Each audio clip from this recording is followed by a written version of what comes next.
The last part of plant kingdom is related to angiosperms.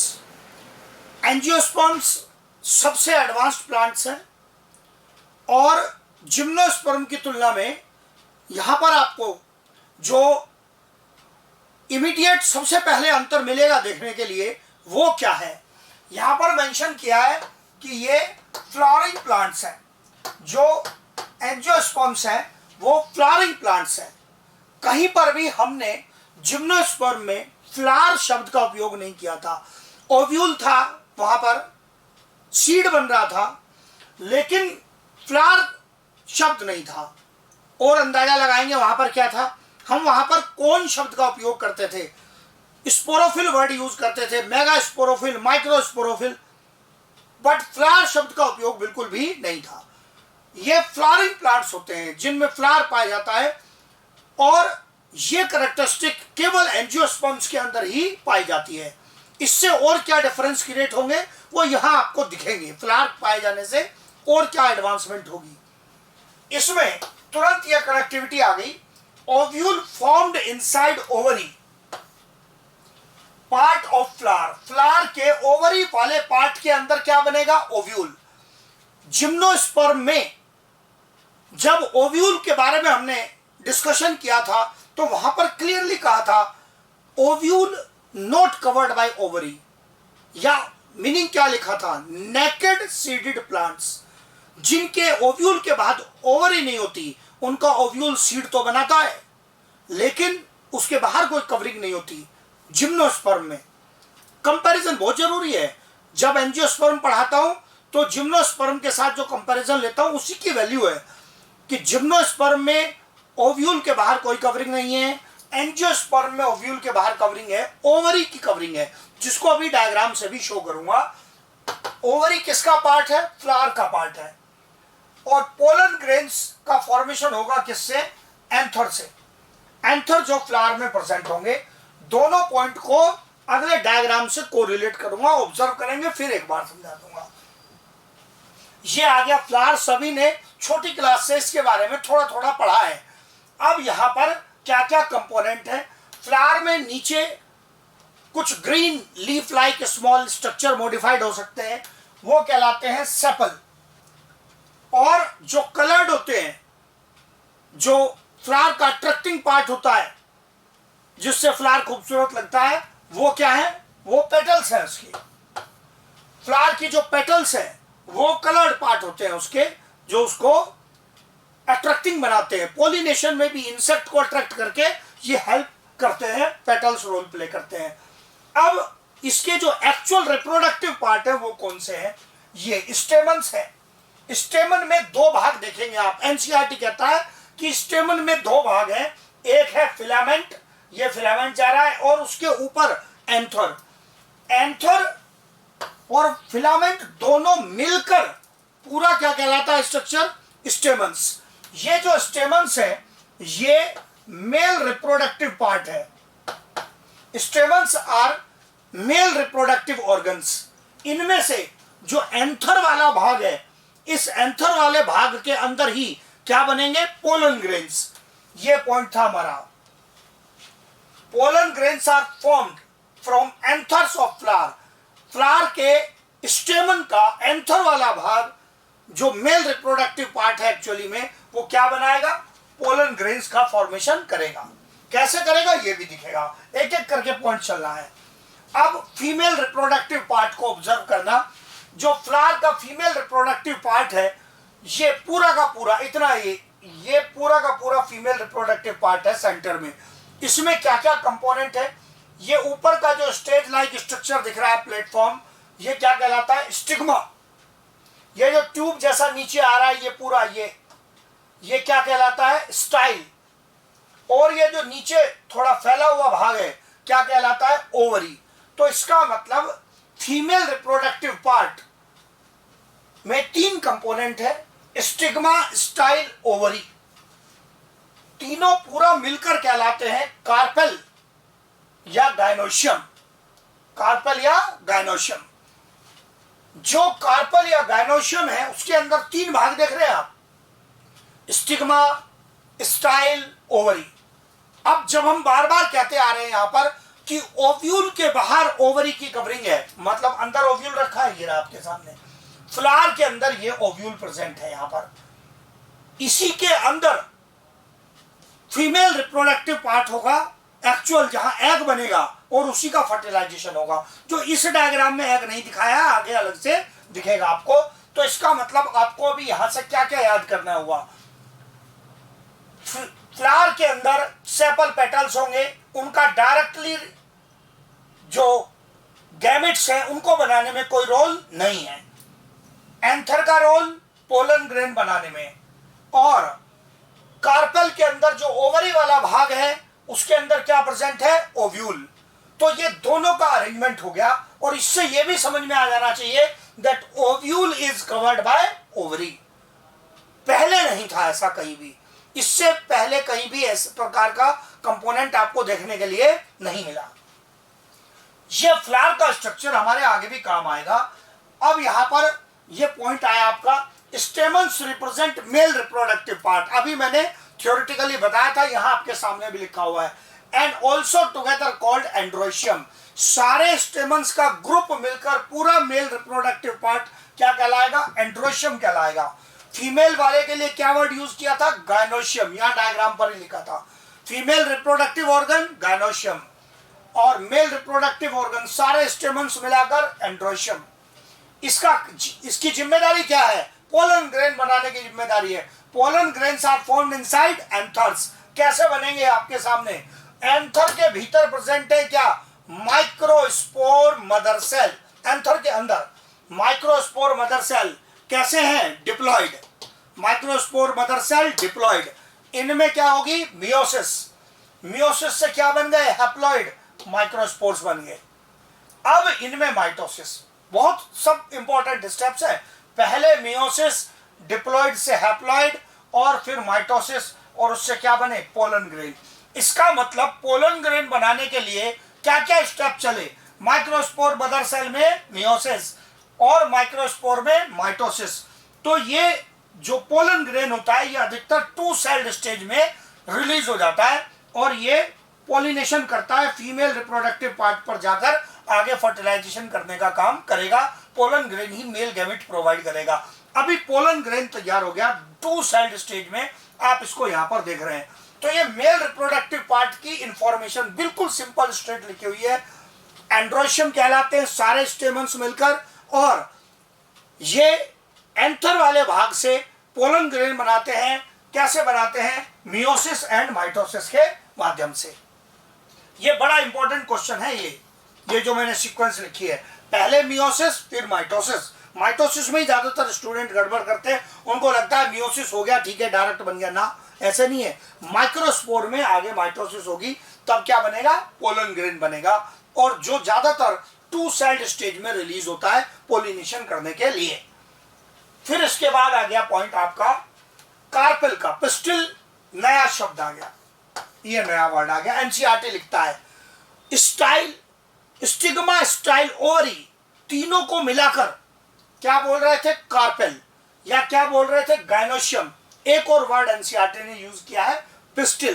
तीनों term उसी के लिए हैं। तो female reproductive part of flower called carpel, और पिस्टिल और गायनोशियम, ये रिप्रेजेंट करता है फीमेल रिप्रोडक्टिव पार्ट को, फ्लावर के फीमेल रिप्रोडक्टिव पार्ट को रिप्रेजेंट कर रहा है। इसके अंदर, इसके जो ओवरी वाला भाग है उसके अंदर एक या एक से अधिक ओव्यूल होंगे, एक या एक से अधिक ओव्यूल। हमारे डायग्राम में हमने एक ओव्यूल लिया था रिप्रेजेंट करने के लिए कि ओवरी के अंदर एक ओव्यूल, लेकिन ऐसी गारंटी नहीं है कि ओव्यूल एक ही हो, ओव्यूल एक से ज्यादा भी हो सकता है। ये तो रिप्रेजेंटेशन के लिए है कि एक ओव्यूल दिखा दिया तो एक से ज्यादा ओव्यूल भी ओवरी के अंदर पाए जा सकते हैं। इस एनसीईआरटी का स्टेटमेंट लिखता है कि ओवरी के अंदर एक या एक से ज्यादा ओव्यूल प्रेजेंट होंगे। अब इस ओव्यूल के अंदर क्या एक्टिविटी चल रही है, ओव्यूल के अंदर प्रेजेंट है मेगास्पोर मदर सेल। क्लियर लिखता हूं, इनसाइड ओव्यूल, कहां प्रेजेंट है, ओव्यूल के अंदर प्रेजेंट है। ये कैसा है, डिप्लॉयड। इस मेगास्पोर मदर सेल में मियोसिस से क्या बन गए, मेगास्पोर्स। कितने, 4 मेगास्पोर बन गए। कैसे है, हैप्लॉयड। इन 4 में से 3 डीजेनरेट हो जाएंगे, लिखा 4 में से 3 क्या हो गए, डीजेनरेट। जो एक फंक्शन करेगा उसमें माइटोसिस से क्या बनेगा, एम्ब्रियोसैक। फिर नया वर्ड आया, एम्ब्रियोसैक बनेगा। एनसीईआरटी लिखता है ये भी, एम्ब्रियोसैक बनेगा। क्या है एम्ब्रियोसैक, दिखेगा तुरंत अगले स्लाइड में दिखेगा। पहले इतने को याद करना है। ओव्यूल के अंदर मेगास्पोर मदर सेल, क्या हुआ, मियोसिस, क्या बन गए, 4 हैप्लॉइड मेगास्पोर्स, 4 में से 3 डीजेनरेट। जिम्नोस्पर्म में भी समझाया था, इतना न्यूट्रिशन नहीं होता है कि चारों का उपयोग करके 4 फीमेल गैमेटोफाइट बना दो, नहीं। इसलिए 4 में से 3 क्या हो जाएंगे, डीजेनरेट हो जाएंगे। जो एक बचेगा वो माइटोसिस के माध्यम से क्या बनाएगा, एम्ब्रियोसैक का फॉर्मेशन करेगा। किसके अंदर, ओव्यूल के अंदर। सब ये सब ओव्यूल के अंदर है, सब ओव्यूल के अंदर है। तो ओव्यूल के अंदर ही मेगास्पोर मदर सेल था, माइक्रो मेगास्पोर बने और उनसे क्या बन गया, एम्ब्रियोसैक बन गया। कैसा दिखता है एम्ब्रियोसैक, ऐसा दिखता है एम्ब्रियोसैक जो ओव्यूल के अंदर होता है। अब इस डायग्राम में मैंने ओव्यूल नहीं लिया, उसके अंदर जो एम्ब्रियोसैक है वो लिया है, लिखा है, पहले लिखे हुए को पढ़ेंगे। एम्ब्रियोसैक यही फीमेल गैमेटोफाइट है, मेगास्पोर से बना है, हैप्लॉइड मेगास्पोर से बना है। कहां प्रेजेंट है, ओव्यूल के अंदर। अब मैंने इस डायग्राम में ओव्यूल नहीं लिया बाहर, क्योंकि मुझे अंदर डिटेल एम्ब्रियोसैक का स्ट्रक्चर समझाना है। सब थ्योरेटिकली लिखता है एनसीईआरटी बिना डायग्राम दिए। ये पूरे एम्ब्रियोसैक के अंदर क्या क्या प्रेजेंट है, एंटीपोडल सेल्स प्रेजेंट होते हैं, 3 होते हैं संख्या में। सेंटर में ये 2 पोलर न्यूक्लियाई प्रेजेंट होती है, जिनके अराउंड अलग से कोई मेम्ब्रेन नहीं है, इसलिए ये पोलर न्यूक्लियाई कहलाती है कि ये न्यूक्लियाई हैं, इस बड़े सेंट्रल सेल के अंदर रखी हुई हैं। ये यहां नीचे की ओर ये आप देख रहे हैं, सेंटर में ये एग है, ये फीमेल गैमीट है, एक्चुअली में ये फीमेल गैमीट है। और इसके दोनों तरफ एक एक सेल और रखे होते हैं, ये क्या कहलाते हैं, सिनर्जिड्स। संख्या लिखी है, 2 है सिनर्जिड, एक इधर है और एक इधर है। और इन सिनर्जिड्स में ये फिंगर लाइक प्रोजेक्शन होते हैं, ये कहलाते हैं फिलीफॉर्म एपरेटस। ये भी इंपॉर्टेंट टर्म है, फिलीफॉर्म एपरेटस, क्वेश्चन मिलेंगे आपको इसके।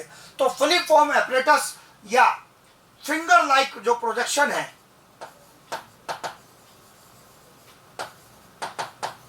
ये किस में प्रेजेंट है, सिनर्जिड्स में प्रेजेंट है।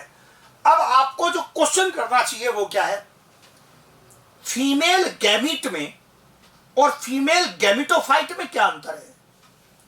जितने भी हैप्लॉइड सेल हैं वो ओव्यूल के अंदर, जितने भी हैप्लॉइड सेल हैं सब मिलकर फीमेल गैमेटोफाइट, सारा स्ट्रक्चर मिलकर।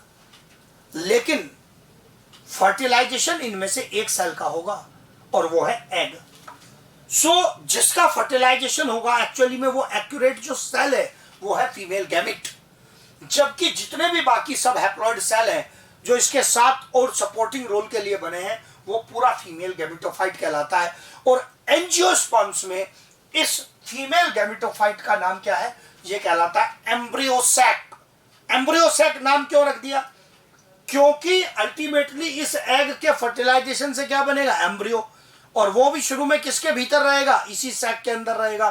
तो नाम क्या रख दिया इसका, एम्ब्रियोसैक नाम रख दिया। पर अभी कहीं इसमें एम्ब्रियो बना नहीं है, फर्टिलाइजेशन के बाद बनेगा। कई बच्चों का तो यही सवाल होता है कि नाम तो एम्ब्रियोसैक बोल रहे हो, अभी तो फर्टिलाइजेशन हुआ नहीं है। ये नाम आगे की स्टेज के आधार पर रखा हुआ है कि बाद में एम्ब्रियो इसी के भीतर बनेगा। नाम एम्ब्रियोसैक है बट अभी कहीं भी एम्ब्रियो इसमें है नहीं। That will be formed after fertilisation. अब आप इस डायग्राम को ध्यान से देखेंगे, एक एक पॉइंट लिखा है एनसीईआरटी ने इसका। एक एम्ब्रियोसैक में एक साइड पर 3 एंटीपोडल सेल्स, इस साइड पर बीच में एक एग, 2 सिनर्जिड। एक्स्ट्रा पॉइंट ये मैंने लिखा है फिलीफॉर्म एपरेटस का। फिलीफॉर्म एपरेटस जो प्रेजेंट है किसमें, सिनर्जिड्स में। और सेंटर में ये 2 पोलर न्यूक्लियाई हैं। कौन क्या क्या रोल प्ले कर रहा है वो दिखेगा। एग का तो मैंने बार बार बोला कि इसी के फर्टिलाइजेशन से अल्टीमेटली जाइगोट और उससे एम्ब्रियो बनेगा। ये हो गया फीमेल गैमेटोफाइट, किसके अंदर, ओव्यूल के अंदर होगा ये सब। अब दोनों की तैयारी हो गई। एंथर्स ने क्या बना दिए, पोलन ग्रेन। ओव्यूल के अंदर क्या तैयार हो गया, एम्ब्रियोसैक। अब एंथर से पोलन ग्रेन रिलीज होने चाहिए और वो जाकर पोलिनेशन करने चाहिए। आ गया अगला पॉइंट पॉलिनेशन का। Pollination, pollen grains from anther to stigma with the help of environmental agencies like wind, water, insects. मतलब पोलिनेशन क्या प्रक्रिया है? एनवायरमेंट की अलग अलग एजेंसीज, विंड, वाटर, इंसेक्ट जैसे एजेंसीज की सहायता से एंथर से स्टिग्मा पर पोलन ग्रेन का ट्रांसफर ही क्या कहलाता है? पोलिनेशन कहलाता है। फ्लावर पे अप्लाई करके देखेंगे।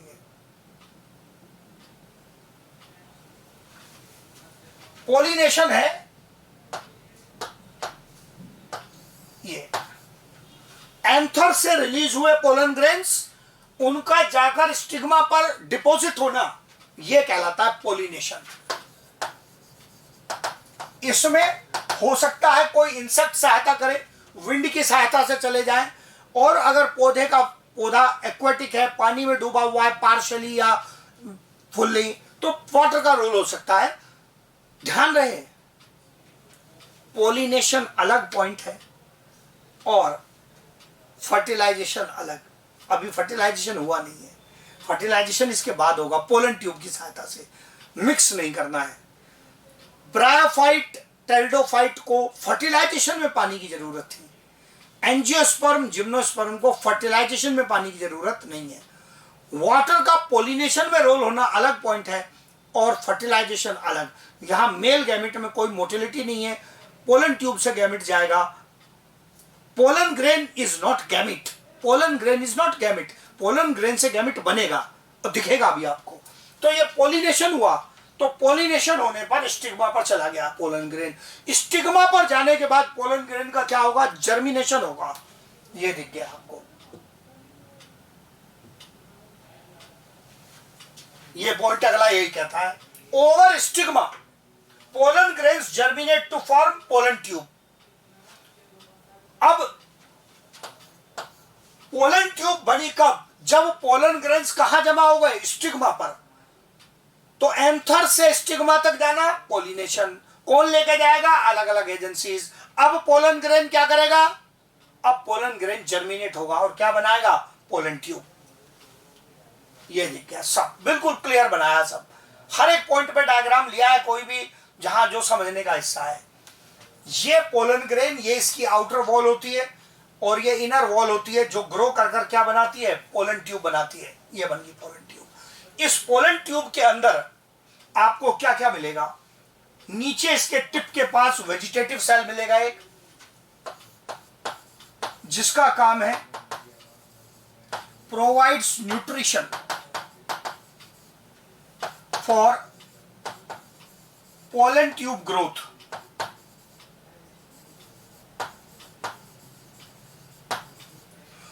पोलन ग्रेन में ही जर्मिनेट होते हुए एक सेल प्रोवाइड किया जिसका नाम वेजिटेटिव सेल। वेजिटेटिव सेल धीरे धीरे डीजनरेट होता रहता है, बहुत इंपॉर्टेंट पॉइंट। और डीजनरेट होने से ये क्या करेगा? इसका ऑर्गेनिक मैटर न्यूट्रिशन प्रोवाइड करने में उपयोग हो जाएगा। किसकी ग्रोथ के लिए? Pollen tube. क्योंकि ग्रोथ बिना न्यूट्रिशन की थोड़ी होगी। तो वेजिटेटिव सेल बिल्कुल टिप के पास रहता है और धीरे धीरे ये डीजनरेट होता रहता है और ये न्यूट्रिशन प्रोवाइड करता है पोलन ट्यूब की ग्रोथ के लिए। फिर पोलन ग्रेन ही इस ट्यूब के अंदर प्रोवाइड करता है दो male nuclei, two male nuclei, या यही क्या कहलाते हैं? Male gametes. आप कहेंगे गैमेट में सेल नहीं है, न्यूक्लियाई क्यों बोल रहे हैं? क्योंकि इनके सराउंडिंग में कोई और एक्स्ट्रा मेम्ब्रेन नहीं होती है, केवल न्यूक्लियस होते हैं ये। तो क्योंकि दो न्यूक्लियस है, इसलिए प्लूरल में अंग्रेजी में क्या कहते हैं? न्यूक्लियाई। ये दो मेल गैमेट या मेल न्यूक्लियाई पोलन ग्रेन ने रिलीज किए। अब आपको अंतर दिखेगा, pollen grain directly male gamete नहीं है। पोलन ट्यूब जब पोलन ग्रेन से बन जाएगी तब उसमें मेल गैमेट फॉर्म होंगे, रिलीज होंगे पोलन ट्यूब के अंदर। हाँ, निश्चित सी बात है, पोलन ग्रेन के सेल से ही आते हैं, पोलन ग्रेन के सेल से ही आते हैं, लेकिन पोलन ग्रेन के जर्मिनेशन पर पोलन ट्यूब के अंदर ये मेल गैमेट या मेल न्यूक्लियर रिलीज हुए। आगे कौन सा सेल चल रहा है टिप पर? Vegetative cell. क्या कर रहा है? न्यूट्रिशन प्रोवाइड कर रहा है। इनका काम क्या है? फर्टिलाइजेशन कराना, दिखेगा आपको। अब देखो, ये तो पहले इंडिपेंडेंट डायग्राम बनाया मैंने, अब ये अलग इसलिए दिखाया कि ताकि आपको ये एनलार्ज दिखे। वास्तव में क्या हो रहा है? ये क्या हवा में ऐसे ग्रो कर रहा है? नहीं, ये पोलन ग्रेन यहां जर्मिनेट हो रहा है, यही पोलन ग्रेन है दिखाया यहाँ, और ये ट्यूब जा रही है नीचे। ये आगे वेजिटेटिव सेल है और ये दो मेल न्यूक्लियाई इसके पीछे ये आ रहे हैं और ये पोलन ट्यूब जारी है कहां पहुंचने के लिए? ओव्यूल में। ये रहा ओव्यूल, ओव्यूल में पहुंचने के लिए। ओव्यूल के अंदर क्या है अब देख लो, embryo sac, stigma, style, ovary, ovary के अंदर ओव्यूल, ओव्यूल के अंदर embryo sac, stigma, style, ovary, ovary के अंदर ओव्यूल, ओव्यूल के अंदर एम्ब्रियो सैक, एम्ब्रियो सैक के सेंटर में नीचे क्या था? एग। उसी का फर्टिलाइजेशन करने के लिए पोलन ट्यूब नीचे जा रही है और ये पोलन ट्यूब नीचे जाएगी और इसका जो रास्ता होगा वो लगभग ऐसा होगा, ऐसे जाएगी और जाकर ये ओव्यूल में एंटर करेगी और एग का फर्टिलाइजेशन करेगी। इस प्रकार का रास्ता ये पोलन ट्यूब तय करेगी। अब आप देख लो दोनों डायग्राम एकदम क्रिस्टल क्लियर, जो एनसीईआरटी कहता है मैं बोलता हूं बार बार, आप बराबर में रख लो। ये डायग्राम जो मैं बनाता हूं बोर्ड पर देखते जाओ और एक एक लाइन बिल्कुल क्रिस्टल क्लियर समझ में आएगी। अब पोलन ट्यूब की ग्रोथ हुई और ये मेल गैमेट को लेकर जा रही है कहां? एम्ब्रियो सैक के अंदर जहां प्रेजेंट है एग, उसके फर्टिलाइजेशन के लिए। ये पॉइंट देख लो आपने, तब अगली स्लाइड पर जाऊंगा। पॉलिनेशन हो गया, स्टिग्मा के ऊपर पोलन ग्रेन का जर्मिनेशन हो गया, क्या बना दिया? पोलन ट्यूब का फॉर्मेशन कर दिया। Have a look over this diagram again.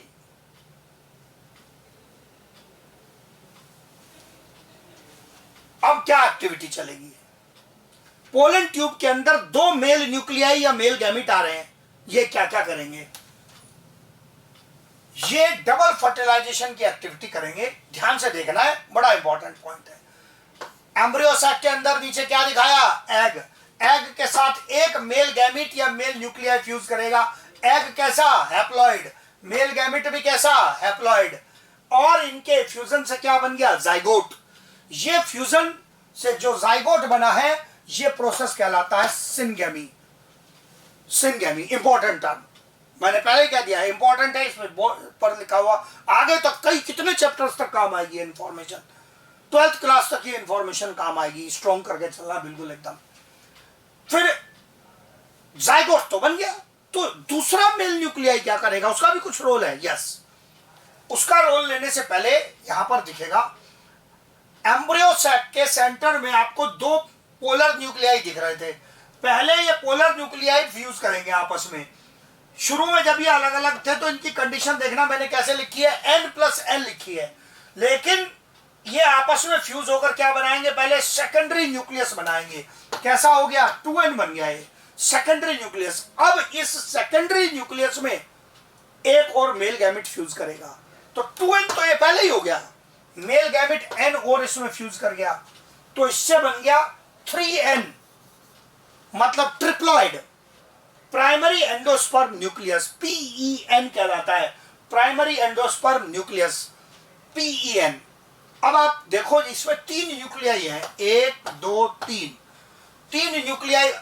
ये तो दोबारा काउंट हो गया। इसमें आप देख रहे हैं ये तो इसका रिजल्ट है, एक न्यूक्लियाई ओरिजिनली, एक पोलर न्यूक्लियाई, दूसरा पोलर न्यूक्लियाई और फिर तीसरा ये मेल गैमेट जो यहां पर रोल प्ले कर रहा है। ये कहलाता है ट्रिपल फ्यूजन। क्या कहलाता है? ट्रिपल फ्यूजन कहलाता है। तो ये ट्रिपल फ्यूजन का रिजल्ट क्या है? PEN, primary endosperm nucleus.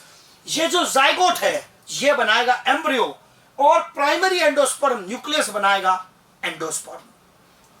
ये पूरा प्रोसेस जिसमें दो अलग अलग मेल न्यूक्लियाई रोल प्ले करते हुए जाइगोट बनाए, एक मेल न्यूक्लियाई के फ्यूजन द्वारा सिनगेमी से, और दूसरा मेल न्यूक्लियाई इस ट्रिपल फ्यूजन की सहायता से PEN बनाए, तो इसका मतलब दो मेल न्यूक्लियाई फर्टिलाइजेशन में रोल प्ले कर रहे हैं और ये syngamy plus triple fusion together is called double fertilisation.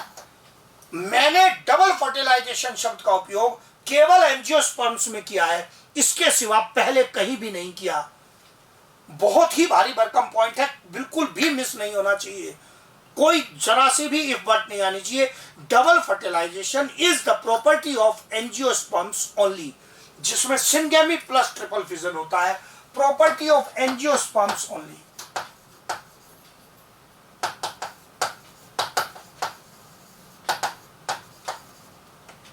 ये केवल एंजियोस्पर्म्स की प्रॉपर्टी है।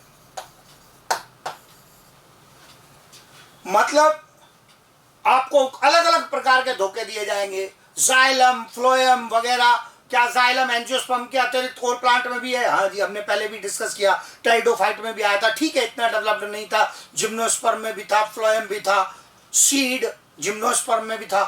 Double fertilisation is the property of angiosperms only. कहीं भी मैच नहीं करेगा, जिसमें दो हिस्से, syngamy plus triple fusion. Syngamy का रिजल्ट जाइगोट, ट्रिपल फ्यूजन का रिजल्ट प्राइमरी एंडोस्पर्म न्यूक्लियस।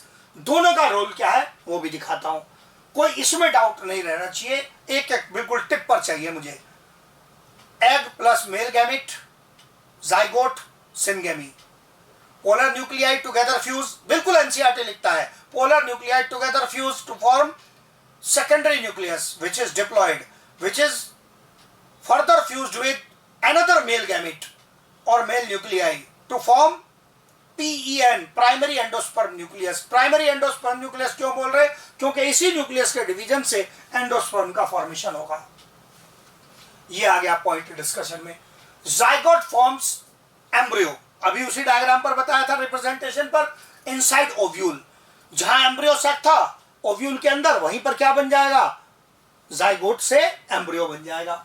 और ये जो प्राइमरी एंडोस्पर्म न्यूक्लियस है, ये डेवलप होगा किसमें? एंडोस्पर्म में। एंडोस्पर्म कैसी है? 3n, 3n ट्रिप्लॉइड है। जब 3n लिखते हैं मतलब ट्रिप्लॉइड है। हैप्लॉइड डिप्लॉइड तो हम लोग पहले से यूज करते आ रहे हैं, N2N तो नया 3n आया, इसको मैंने लिखा, क्या है? ट्रिप्लॉइड है। विच प्रोवाइड्स, एंडोस्पर्म का रोल क्या है? Provides nourishment to developing embryo. Developing embryo को नरिशमेंट प्रोवाइड करने का रोल है। ये इसका रोल है, नरिशमेंट प्रोवाइड करेगा एंडोस्पर्म जो बनेगा। कंपैरिजन करके देखो, जिम्नोस्पर्म में जो एंडोस्पर्म था वो हैप्लॉइड था। बहुत बार आपको ये क्वेश्चन मिलेगा, जाने कितनी बार आप ये क्वेश्चन को अटेम्प्ट करना पड़ेगा। जिम्नोस्पर्म में एंडोस्पर्म बनता था फर्टिलाइजेशन से पहले, और वही फीमेल गैमेटोफाइट नरिशमेंट प्रोवाइड करता था। यहां फीमेल गैमेटोफाइट तो कोई ज्यादा है ही नहीं है, कुछ खास सेल तो है नहीं, कुछ तो एंटीपोडल सिनर्जिड है जो बाद में डीजनरेट हो जाएंगे। तो फिर नरिशमेंट कहां से आएगा? नरिशमेंट प्रोवाइड करने के लिए नया टिश्यू जनरेट किया गया, दैट इज कॉल्ड एंडोस्पर्म। और वो कैसा होता है? ट्रिप्लॉइड होता है, जो एम्ब्रियो के आसपास रहेगा और उसको नरिशमेंट प्रोवाइड करने का काम करेगा। और ये आ गया पॉइंट जो मैंने बोला कि फर्टिलाइजेशन के बाद जो ये सिनर्जिड्स और एंटीपोडल्स थे, ये क्या हो जाएंगे? डीजनरेट हो जाएंगे। एनसीईआरटी भी लिखता है कि ये क्या हो जाएंगे? डीजनरेट हो जाएंगे। अब ये जो इतनी इंफॉर्मेशन आ गई, इसमें सिनर्जिड में केवल एक पॉइंट एक्स्ट्रा जोड़ूंगा, एनसीईआरटी के अतिरिक्त जोड़ूंगा उस चीज को। आप याद करो, मैंने कहा था सिनर्जिड में आपको ये डायग्राम में दिखाए थे मैंने, फिलीफॉर्म एपरेटस नाम के स्ट्रक्चर। ये इनका रोल आपसे पूछ सकता है क्या है? ये पोलन ट्यूब को एम्ब्रियो सैक तक अट्रैक्ट करने में हेल्प करते हैं। इनमें ऐसे केमिकल्स होते हैं जो पोलन ट्यूब को यहां तक लाते हैं, वो मैंने यहां पर लिखा। Important, good quality question. Calcium, boron, inositol, sugar complex, इन फिलीफॉर्म एपरेटस में होता है। Calcium, boron, inositol, sugar complex chemical compound है। कैल्शियम, बोरोन ये मिनरल के रूप में होंगे, आयनोसिटॉल भी एक प्रकार की शुगर ही है। और ये पूरा कॉम्प्लेक्स होगा जो पोलन ट्यूब को अट्रैक्ट करने का काम करेगा।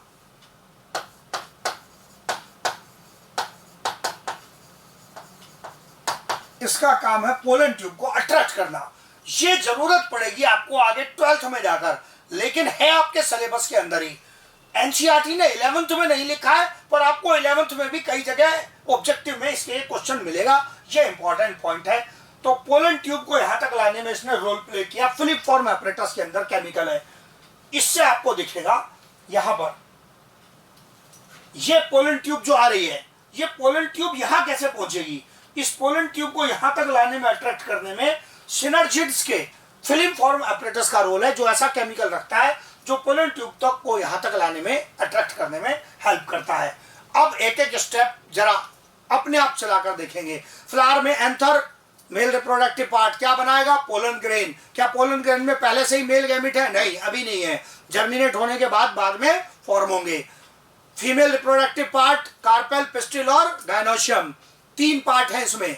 सबसे ऊपर स्टिग्मा, नीचे ट्यूब लाइक स्ट्रक्चर स्टाइल, नीचे फैला हुआ भाग ओवरी, ओवरी के अंदर ओव्यूल, ओव्यूल के अंदर एम्ब्रियोसैक, एम्ब्रियोसैक में क्या क्या बताया था कंपोनेंट, एंटीपोडल्स, बीच में पोलर न्यूक्लियाई, नीचे बीच में एग बताया था और दोनों तरफ सिनर्जिड, सिनर्जिड का फिलीफॉर्म एपरेटस अट्रैक्ट करेगा पोलन ट्यूब को। पोलन ट्यूब कैसे बनी? पोलन ट्यूब, पोलन ग्रेन जब स्टिग्मा पर जर्मिनेट हुए पोलन ट्यूब का फॉर्मेशन हुआ। फर्टिलाइजेशन में डबल फर्टिलाइजेशन प्रोसेस कहलाता है, syngamy plus triple fusion. Syngamy का रिजल्ट जाइगोट, ट्रिपल फ्यूजन का result PEN, primary endosperm nucleus. Zygote forms embryo, PEN forms endosperm, और जाइगोट एम्ब्रियो कैसे? डिप्लॉयड, और एंडोस्पर्म कैसा? ट्रिप्लॉयड।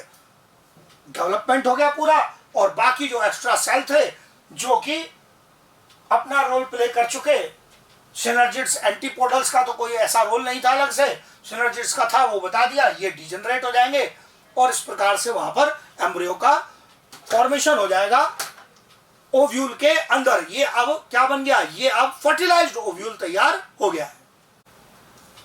डबल फर्टिलाइजेशन के रिजल्ट से हमें क्या क्या प्राप्त हुआ? 2 कंपोनेंट बने थे, एक जाइगोट और दूसरा पीईएन। जाइगोट से हमने क्या कहा? एम्ब्रियो बन गया।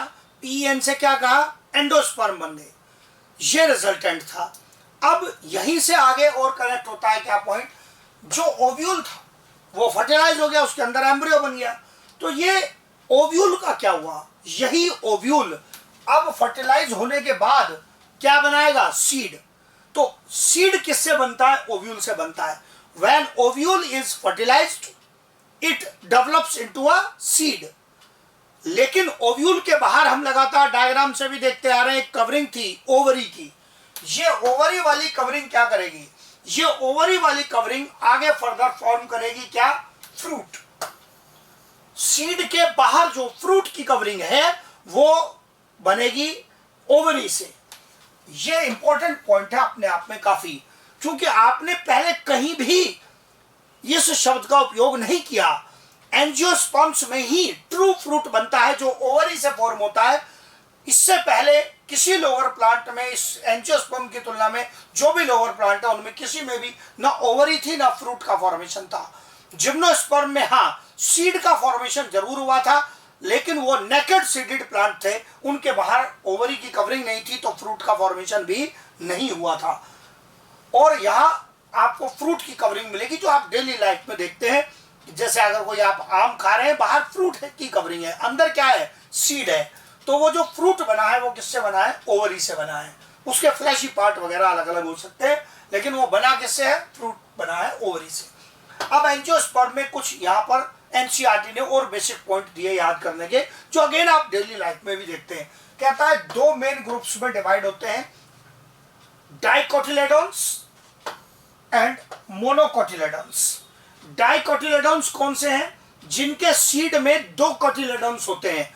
कोटिलेडोन्स लीफ लाइक स्ट्रक्चर होते हैं सीड के अंदर, जैसे दाल है, पल्सेस है और मटर है। मटर लगभग सभी ने देखा है, ऑब्जर्व किया है। मटर के सीड में अंदर आप देखेंगे तो 2 आधे आधे भाग मिलेंगे। पल्सेस में भी ऐसा ही होता है, 2 हाफ पार्ट्स होते हैं। किसी भी बीन्स वगैरह में भी आप देखते हैं, उनमें भी आपको ऐसी कंडीशन मिलेगी कि सीड 2 हिस्सों में डिवाइड हो जाता है, वही उसके कोटिलेडोन्स होते हैं। जिन पौधों में भी इस प्रकार का सीड बनता है जिसमें 2 हिस्से होते हैं, कोटिलेडोन्स के 2 कोटिलेडोन्स पाए जाते हैं, वो डाइकोटिलेडोन्स कहलाते हैं।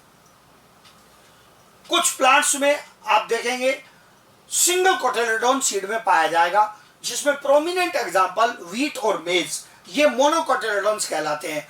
व्हीट और मेज में आपके लिए अंदर कोटिलेडोन को ऑब्जर्व करना इतना आसान नहीं है, क्योंकि वहां पर एक तो कोटिलेडोन उसके अंदर के कंपोनेंट के साथ ऐसा मिक्स हो जाता है कि दिखता नहीं है, ऊपर से उसका सीड इस प्रकार से आसानी से मटर और दाल की तरह आसानी से ओपन नहीं होता है, इसलिए आपको कोटिलेडोन्स आसानी से ऑब्जर्व नहीं हो पाते हैं। डाइकोट में आप आसानी से ऑब्जर्व कर पाते हैं, पर ये याद जरूर रखना है, पल्सेस भी डाइकोट्स में आते हैं या डाइकोटिलेडोन्स में आते हैं, व्हीट मेज मोनोकोट्स में आते हैं, मोनोकोटिलेडोन्स में आते हैं। फिर एनसीईआरटी ने ऐसे याद करने के लिए और 2 इंफॉर्मेशन दी, वो मैंने भी यहाँ पर मेंशन की है। एंजियोस्पर्म में याद करना, रट्टे वाला point, smallest angiosperm Wolffia.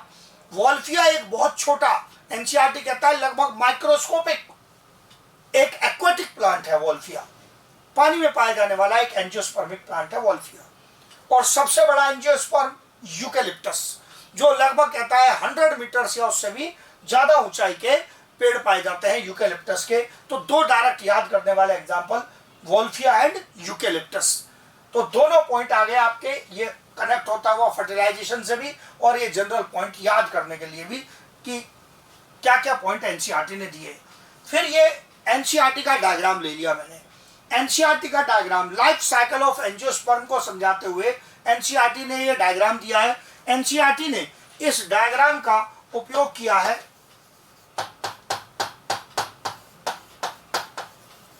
Plant kingdom में के चैप्टर में आखिरी में पेज नंबर 41 पर यह समझाने के लिए एनसीईआरटी ने इसका उपयोग किया है। पेज नंबर 41 पर क्या क्या कंपोनेंट है हम सारे हिस्से ले चुके हैं, अब एक एक करके जोड़ते चले जाओ। ये स्पोरोफिटिक प्लांट 2N प्लांट में किसका फॉर्मेशन हुआ, फ्लावर का। फ्लावर में आप देख रहे हैं दो भाग, ये स्टेमन के filament and anther, filament and anther. Anther के अंदर क्या, माइक्रोस्पोर मदर सेल, पहले ही पूरा डिटेल लेके आ गया हूं। माइक्रोस्पोर मदर सेल जहां होंगे वही क्या कहलाएगा, माइक्रोस्पोरेंजियम। जिसके अंदर माइक्रोस्पोर रखे हो माइक्रोस्पोरेंजियम। इसमें मियोसिस से क्या बन गए, यहां मैंने लिख दिया, मियोसिस से क्या बन गए, माइक्रोस्पोर्स। ये आ गए हैप्लॉइड माइक्रोस्पोर, ये क्या थे, diploid microspore mother cell. Haploid microspores में मैंने वो डिटेल दिया, यहां माइटोसिस से क्या बनाए थे, पोलन ग्रेन्स का फॉर्मेशन कर दिया। अब पोलन ग्रेन जब एनसीईआरटी लिखता है तो माइक्रोस्पोर भी लिख देता है, क्योंकि वो वॉल वही है, लेकिन अब उसके अंदर दो सेल बन चुके हैं। और उन दो सेल में से ये जो पोलन ग्रेन है, ये पोलन ग्रेन क्या कहलाता है, मेल गैमेटोफाइट। मैंने यहां थोड़ा बड़ा लिखा, male gametophyte, male gametophyte pollen grain. Pollen grain male gametophyte है। जानबूझकर दबा दे रहा हूं इस बात पर इतना, क्यों, मेल गैमेट अलग चीज है, पहले भी कह चुका हूं फिर बोलूंगा। मेल गैमेटोफाइट वो पूरा स्ट्रक्चर है जो मेल गैमेट प्रोवाइड करे। अब यहां कोई एंथ्रीडियम आर्किगोनियम तो है नहीं है, जो पहले लोअर प्लांट्स में आप देख रहे थे। यहां मेल गैमेटोफाइट लिमिटेड स्ट्रक्चर है, और वो लिमिटेड कितना, पोलन ग्रेन। और उसी ने क्या प्रोवाइड किए पोलन ट्यूब के अंदर, गैमेट्स। ये दो गैमेट प्रोवाइड कर दिए। ये किसको फर्टिलाइज करेंगे, एग को। वो कैसे आया, ये रास्ता चल के देख लो। फ्लावर के अंदर ही ये तीन भाग, कार्पेल के अंदर स्टिग्मा, स्टाइल, ओवरी। पहले पूरा अलग अलग डिटेल देकर आ गया हूं, स्टिग्मा, स्टाइल, ओवरी। ओवरी के अंदर मेगास्पोरेंजियम या ओव्यूल, ओवरी के अंदर मेगास्पोरेंजियम या ओव्यूल। पहले भी बता चुका हूं, जिम्नोस्पर्म से कहता हुआ आ रहा हूं। ओव्यूल का ही एक नाम होता है क्या, मेगास्पोरेंजियम, जिसके अंदर मेगास्पोर बना। और मेगास्पोर ने क्या बना दिया, एम्ब्रियो सैक। ये डायरेक्ट एनसीईआरटी ने क्या दिखा दिया, ये यहां पर एम्ब्रियो सैक स्ट्रक्चर दिखा दिया एनसीईआरटी ने। और मैं डिटेल पहले ही बताकर आया हूं, एम्ब्रियो सैक में क्या है, नीचे यहां बताया था एग, और एग को फर्टिलाइज करने आ गई है पोलन ट्यूब के अंदर गैमेट। और इससे क्या बन गया, जाइगोट। और जाइगोट से क्या बन गया, एम्ब्रियो। और एम्ब्रियो ग्रो करेगा, सीड के अंदर होगा ये एम्ब्रियो, और सीड जर्मिनेट करेगा तो नया प्लांट बना देगा फिर से।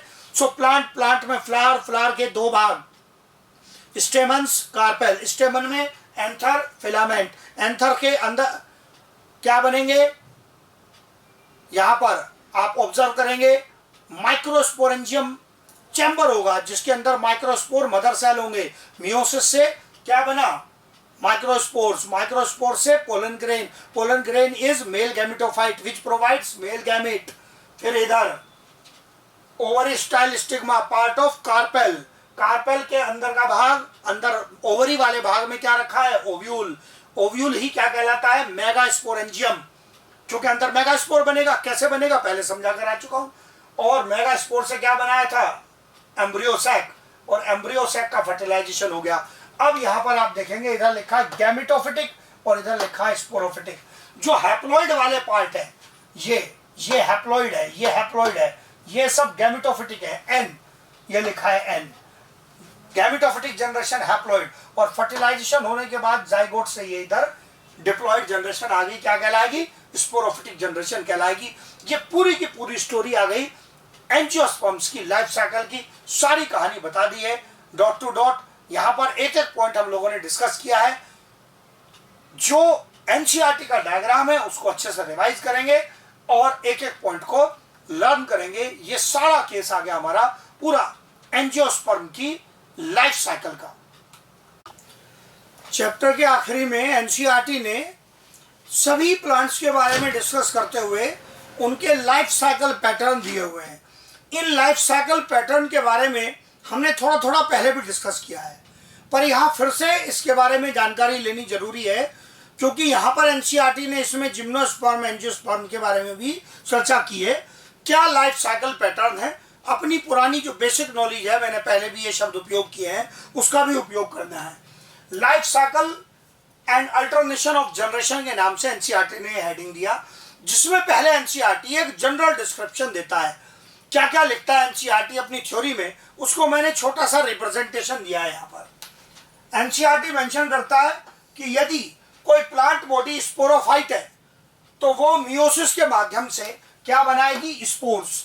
जब आप किसी को स्पोरोफाइट कहते हैं तो इसका मतलब ही होता है जो स्पोर बनाए। कैसे बनाएगा, मियोसिस से, सब सेक्सुअल रिप्रोडक्शन के आधार पर। ये 2n था, मियोसिस होकर स्पोर बन गए। अब ये सब डायरेक्ट लिखा जाता है यहाँ, क्योंकि डिटेल आप पहले पढ़ चुके। स्पोर ऐसे नहीं है कहीं भी पत्ती पे लटक जाएंगे, कहाँ बने होंगे, स्पोरेंजिया में। अलग अलग प्रकार के स्पोरेंजिया भी आप पढ़ चुके हैं। तो स्पोरेंजिया के अंदर स्पोर्स का फॉर्मेशन हो गया, हैप्लॉइड स्पोर्स बन गए, और इन स्पोर से क्या बना, गैमेटोफाइट बन गया, हैप्लॉइड। जो हैप्लॉइड जनरेशन आई वो क्या कहलाती है, गैमेटोफाइट। क्यों उसका नाम गैमेटोफाइट रखा गया है, क्योंकि वो गैमेट्स बनाती है। इस हैप्लॉइड जनरेशन ने क्या बना दिए, गैमेट्स, और गैमेट्स के फर्टिलाइजेशन से वापस क्या बन गया, जाइगोट 2n। तो इसका मतलब इस प्रकार से जनरेशन का अल्टरनेशन चलता रहता है 2n और n के बीच में, 2n और n के बीच में। 2n sporophyte forms spores through meiosis, spores form gametophyte, gametophyte forms gametes which fertilize to form zygote। यही अल्टरनेशन चलता रहेगा। अब ये तो जनरल आइडिया हो गया। इसमें से डिवीजन होगा किस आधार पर, कि 2n वाली स्टेज ज्यादा डोमिनेंट है या n वाली स्टेज। इसके आधार पर डिवीजन किया एनसीईआरटी ने, और पहला जो केस लिया वो आया हैप्लॉन्टिक लाइफ साइकिल का। हैप्लॉन्टिक लाइफ साइकिल वो है, नाम से पता चलेगा, जिसमें n वाली स्टेज मतलब गैमेटोफिटिक स्टेज जो है वो डोमिनेंट है। क्या क्या मेंशन किया, जो स्पोरोफिटिक जनरेशन है is represented only by one sailed zygote. बहुत इंपॉर्टेंट पॉइंट, ऐसा आपने एल्गी में पढ़ा था, एग्जाम्पल भी वही आएंगे, पर एनसीईआरटी ने यहां भी दिए। मैंने ये पॉइंट वहां भी कहा था, फिर हिट करने की जरूरत है इसको। जाइगोट में ही मियोसिस हो जाए, कोई फ्री लिविंग स्पोरोफाइट नहीं है। मियोसिस कैसी है, जाइगोटिक, ये टर्म आता है, पहले भी बता चुका हूं। मियोसिस कैसी है, जाइगोटिक, जाइगोट में ही मियोसिस हो गया। अब यहां ये एनसीईआरटी का डायग्राम इस प्रकार की लाइफ साइकिल के लिए, हैप्लॉन्टिक के लिए, ये गैमेटोफिटिक जनरेशन, यही फ्री लिविंग है, यही इंडिपेंडेंट है। ज्यादातर एल्गी में यही कंडीशन है। ये गैमेट बनाएंगे, गैमेट के फ्यूजन से क्या, सिनगेमी क्या कहलाएगा, गैमेट्स का फ्यूजन है, और इससे क्या बन गया, जाइगोट।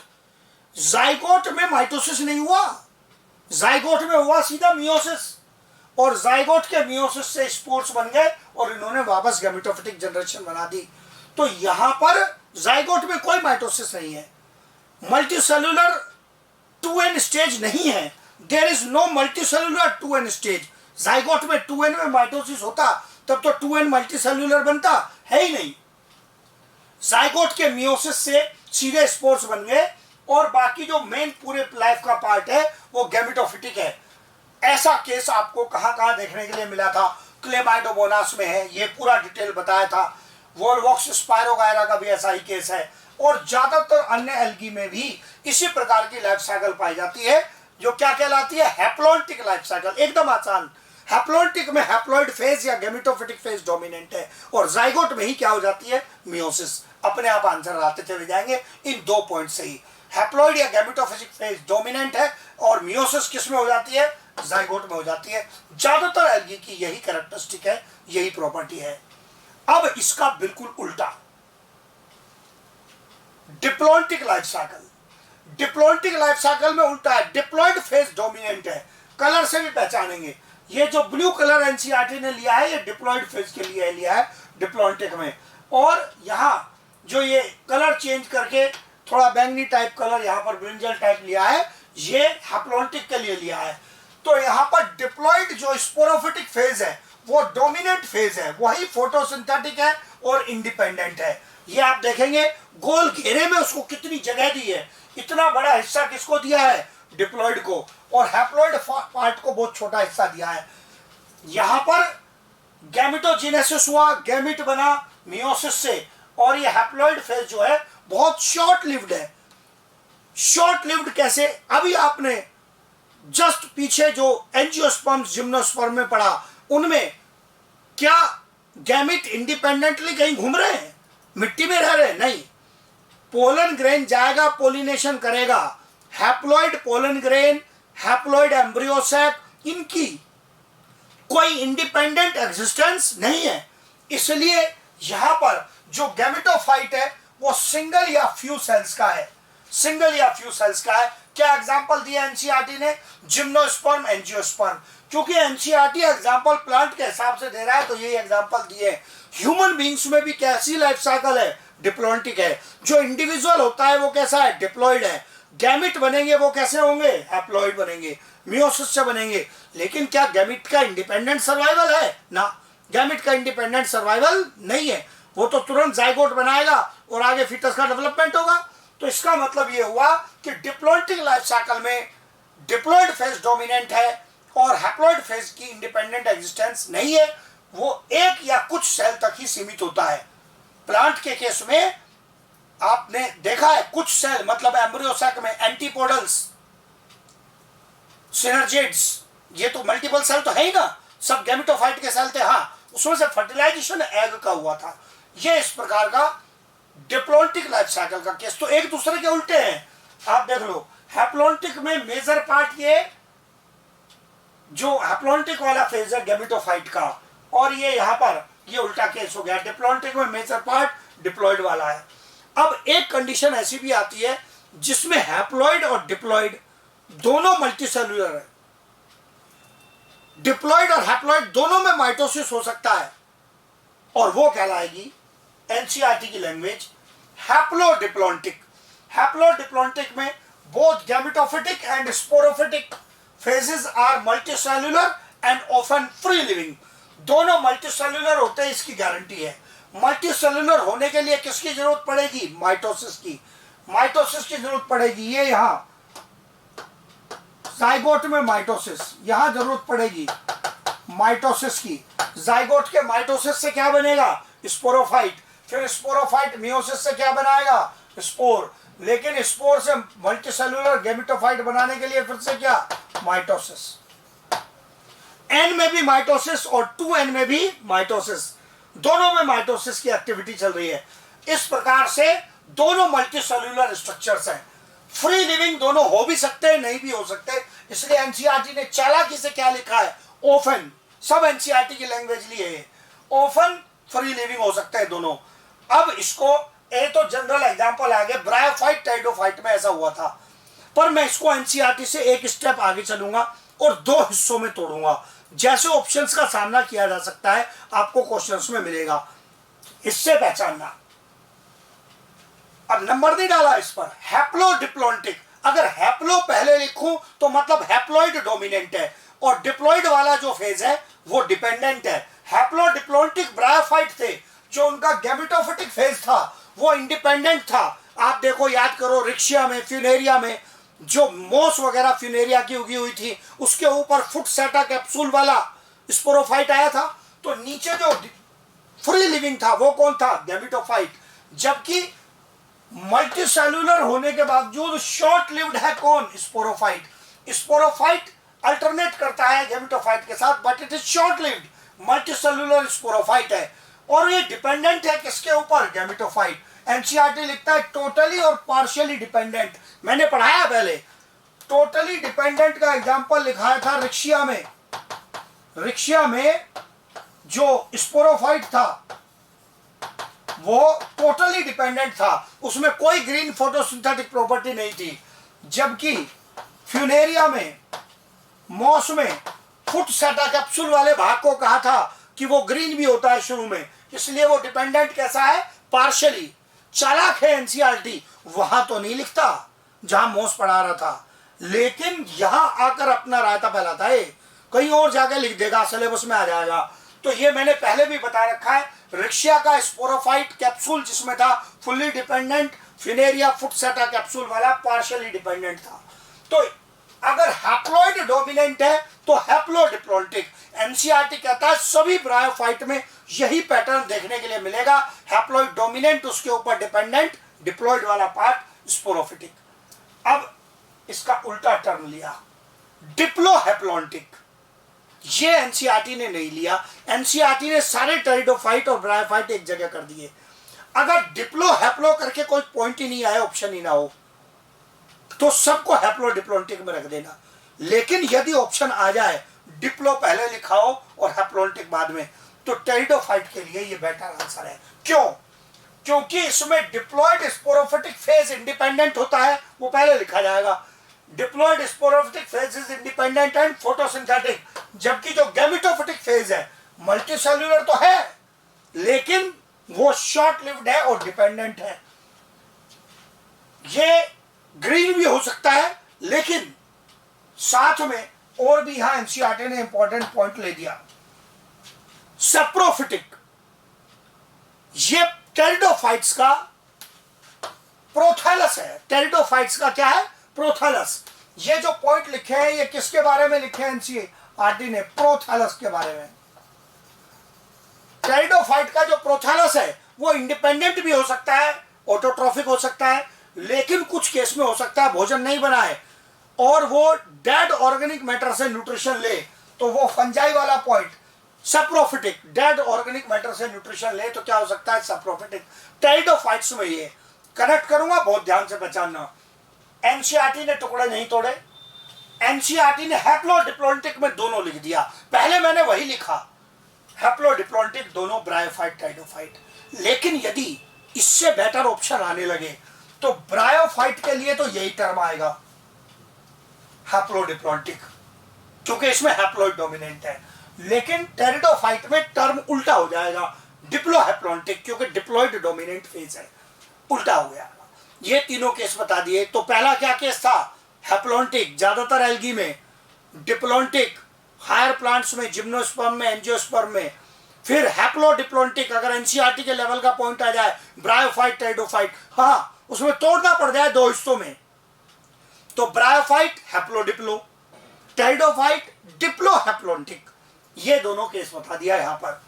फिर इसके बाद ये यहां पर नोट लिया है, मैंने कहा ना एनसीईआरटी पीछे तक कनेक्ट कर रहा है एल्गी तक। ज्यादातर एल्गी अभी भी मैंने कहा था किस कैटेगरी में आते हैं? हैप्लॉन्टिक के केस में आते हैं। मेजॉरिटी एल्गी हैप्लॉन्टिक है। मैंने एग्जांपल दिए थे अभी, क्लेमाइडोमोनास, स्पायरोगायरा, वोल्वोक्स, पीछे भी यूलोथ्रिक्स वगैरह, वो सब क्या है? उनमें जाइगोट में ही मियोसिस हो जाती है उनमें।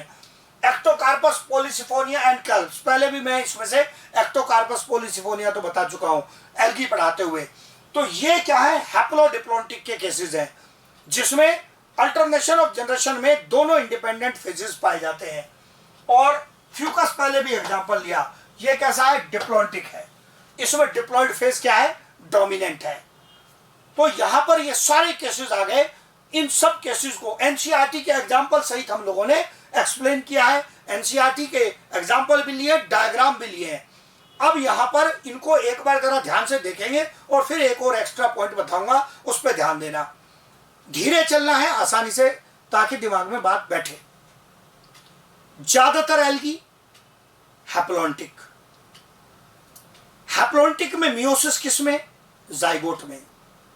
डिप्लॉइड सेल अकेला कौन? जाइगोट। फिर डिप्लॉन्टिक, उल्टे पे आ जाओ तुरंत। डिप्लॉन्टिक डोमिनेंट कौन? डिप्लॉयड। हैप्लॉयड एक या कुछ सेल तक सीमित होगा, जिम्नोस्पर्म में, एंजियोस्पर्म्स में, हायर एनिमल्स में। इनमें हैप्लॉयड स्टेज की फ्री लिविंग एग्जिस्टेंस नहीं है। जैसे प्लांट का एग्जांपल लो, पोलन ग्रेन, वो कोई खुद अलग फोटोसिंथेसिस करके अपनी जिंदगी थोड़ी चला रहा है, या ओव्यूल के अंदर प्रेजेंट एम्ब्रियो सैक, वो थोड़ी फोटोसिंथेसिस कर रहा है, तो अंदर ओव्यूल के प्रेजेंट है, तो उनकी लिविंग इंडिपेंडेंट एग्जिस्टेंस नहीं है। ये डिप्लॉन्टिक लाइफ साइकिल है, एक दूसरे के उल्टे एक्सट्रीम्स है। फिर बीच में एक कंडीशन आती है हैप्लोडिप्लॉन्टिक, और मैंने उसको दो हिस्सों में तोड़ा। ब्रायोफाइट के लिए हैप्लोडिप्लॉन्टिक ज्यादा करेक्ट है, टेरिडोफाइट के लिए डिप्लोहैप्लॉन्टिक मोर करेक्ट है। अब यहां पर जो एक पॉइंट और आपके सामने आ सकता है वो क्या है, आपसे पूछेगा ट्रू अल्टरनेशन ऑफ जनरेशन बताओ कहां होती है। ट्रू अल्टरनेशन ऑफ जनरेशन शब्द को किसके लिए उपयोग करेगा, जहां दोनों इंडिपेंडेंट हो सकते हो, मतलब हैप्लॉइड और डिप्लॉइड फेज दोनों, और ये पॉइंट केवल टेरिडोफाइट पर एप्लीकेबल है। एल्गी में, ब्रायोफाइट में डिप्लॉइड फेज की इंडिपेंडेंट एग्जिस्टेंस नहीं है। जिम्नोस्पर्म, एंजियोस्पर्म में हैप्लॉइड की इंडिपेंडेंट एग्जिस्टेंस नहीं है, जबकि टेरिडोफाइट में दोनों इंडिपेंडेंट हो सकते हैं। That's why they are considered as the prime example of true alternation of generation. True alternation of generation किसमें पाई जाती है, टेरिडोफाइट्स में पाई जाती है। क्यों ऐसा कह रहा हूं कि टेरिडोफाइट्स में पाई जाती है, क्योंकि इसमें दोनों के दोनों, both sporophyte and gametophyte,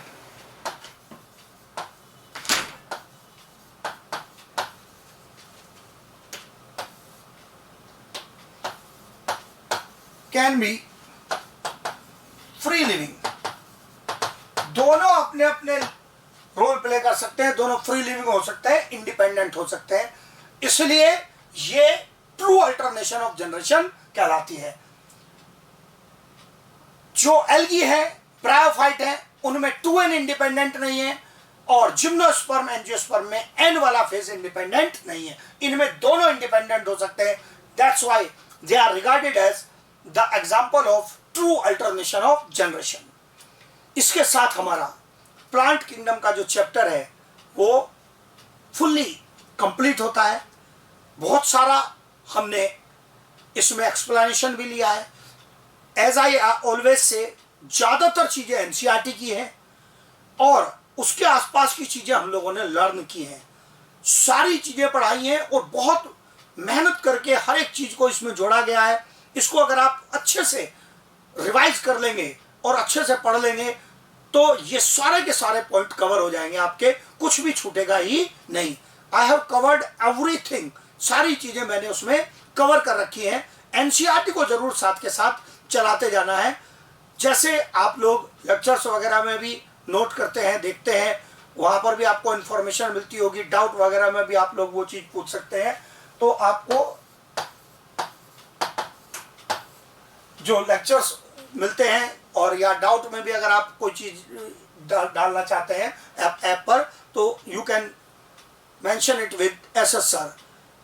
SS मतलब स्वतंत्र सिंह।